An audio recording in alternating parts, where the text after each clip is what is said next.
C'est que pendant ce temps, à l'échelle mondiale, il y a des chercheurs qui travaillent pour un vaccin, mais aussi pour des médicaments. Et entre autres, Diane, que je joins à l'instant, Diane Lamar, pharmacienne analyste chez nous, il y a l'Organisation mondiale de la santé aujourd'hui qui revient un peu sur une décision qu'elle avait prise, à savoir des essais sur l'hydroxychloroquine, qu'il faut le dire, n'est pas un médicament contre, mais pour soulager ou traiter, hein.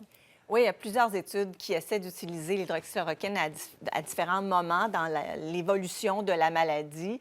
On se souvient que la semaine dernière, il y a eu une étude publiée dans la revue Lancet, qui est une revue très crédible, mais qui a été finalement, cette étude requestionnée, principalement à cause de la source des banques de données qui avaient été utilisées. Donc, la méthodologie était quand même relativement fiable, mais les banques de données dont les auteurs se sont inspirés, elle, est remise en question. Actuellement, il y a un audit qui est demandé par les auteurs sur cette banque de données et donc, c'est en processus. Mais entre-temps, l'Organisation mondiale de la santé a dit, nous, on autorise la reprise des essais cliniques. Donc, on veut aller au bout, mais dans le cadre toujours d'essais cliniques et non pas d'une utilisation généralisée comme celle que le président Trump recommandait. Alors ça, c'est donc très différent dans le contexte où on a besoin d'analyser l'hydroxychloroquine. Et je vous dirais que l'hydroxychloroquine, Pierre, ce qui est sous-estimé, c'est sa différence de transformation dans chaque personne.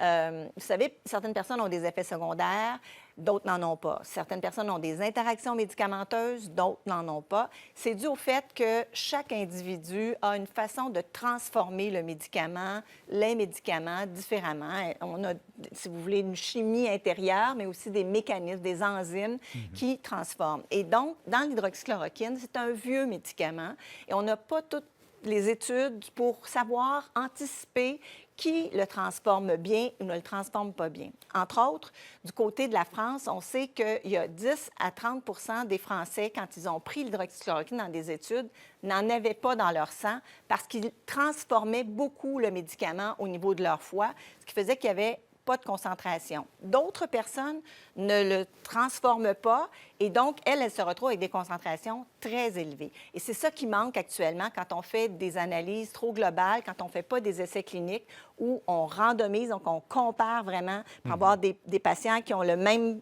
profil, je vous dirais, dans les deux groupes, le groupe contrôle et le groupe qui reçoit l'hydroxychloroquine. Bon, en même temps, on a une nouvelle étude qui vient d'être publiée sur son efficacité à laquelle des chercheurs de Montréal ont participé. Oui, et là, on est dans une autre dimension. On voulait l'évaluer dans la prévention post-exposition. Qu'est-ce que ça veut dire rapidement? Les infirmiers, les infirmières, le personnel de la santé ou des gens qui ont eu quelqu'un à la maison qui était porteur. Alors, ces gens-là avaient été exposés à la COVID, mais on disait ils ne l'ont pas encore. On va voir si le fait de prendre l'hydroxychloroquine va les empêcher de développer la maladie. On a fait encore deux groupes distincts, placebo et puis la vraie médication. Et malheureusement, on n'a pas réussi à démontrer un avantage à prendre l'hydroxychloroquine. Merci. Au revoir.